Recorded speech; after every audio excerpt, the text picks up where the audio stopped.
Hai, kita kembali ke channel ilmu pengetahuan sosial, yakni edukasi dari channel Tribuspa Dani.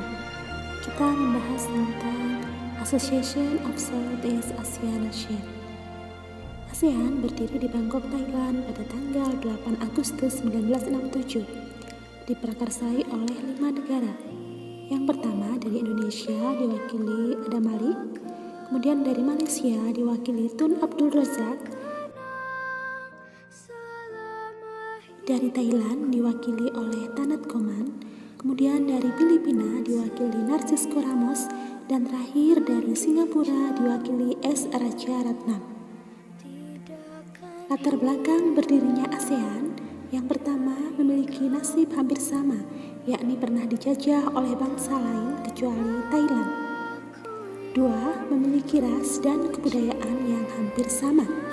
3. Adanya persamaan letak geografis, yaitu di kawasan Asia Tenggara yang diapit oleh dua benua, benua Asia dan benua Australia, dan diapit dua samudra, Samudra Hindia serta Samudra Pasifik. Kita lanjutkan ke tujuan berdirinya ASEAN. Tujuan berdirinya ASEAN: 1. Mempercepat pertumbuhan ekonomi, sosial, dan budaya di kawasan Asia Tenggara. 2. Meningkatkan perdamaian dan stabilitas regional. 3. Memberikan bantuan dalam bidang pendidikan, industri, dan pertanian. 4.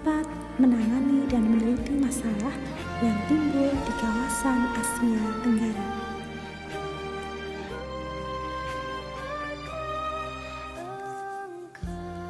Kemudian prinsip utama, pengertian, serta faktor pendorong dan penghambat dari adanya kerjasama di ASEAN. Pengertian kerjasama ASEAN merupakan perhimpunan bangsa-bangsa Asia Tenggara atau Perbarat, atau lebih populer dengan sebutan Association of Southeast Asia Nation. Dan ini merupakan sebuah organisasi geopolitik dan ekonomi dari negara-negara Asia Tenggara yang didirikan di Bangkok pada tanggal 8 Agustus 1967 berdasarkan Deklarasi Bangkok oleh 5 negara: Indonesia, Malaysia, Filipina, Singapura, dan Thailand. Sedangkan kerjasama adalah menjalin hubungan antara dua negara atau lebih demi mencapai suatu kesepakatan.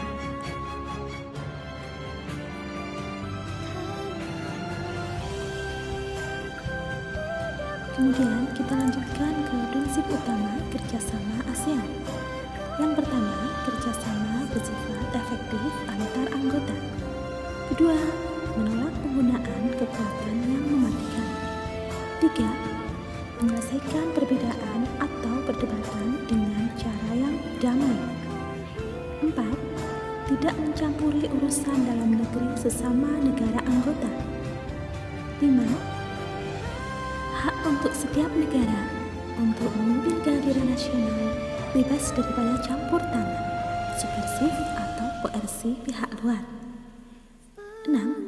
Menghormati kemerdekaan, kedaulatan, kesamaan, integritas wilayah nasional, dan identitas nasional setiap negara.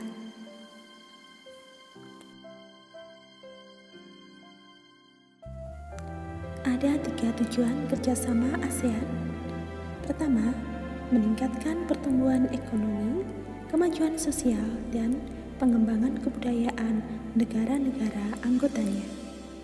2. Memajukan perdamaian dan stabilitas di tingkat regionalnya. 3. Meningkatkan kesempatan untuk membahas perbedaan di antar anggotanya secara damai. Faktor pendorong kerjasama antara lain: yang pertama, kesamaan dan perbedaan sumber daya alam antara beberapa negara. Yang kedua, kesamaan dan perbedaan kondisi geografis beberapa negara ASEAN di suatu kawasan melakukan kerjasama untuk menjaga stabilitas dan keamanan negara. Dilanjutkan faktor penghambat. Yang pertama, adanya perbedaan ideologi kemudian adanya konflik dan peperangan, adanya kebijakan protektif, dan yang terakhir adanya perbedaan kepentingan tiap-tiap negara. Pesan moral pada pembelajaran kali ini, Allah menjadikan persamaan dan perbedaan bukan untuk menjadi sebab perpecahan, tetapi hendaklah menjadi alasan untuk menjalin suatu kerjasama guna mewujudkan kesejahteraan umat manusia. Sekian pembelajaran kali ini, semoga bermanfaat.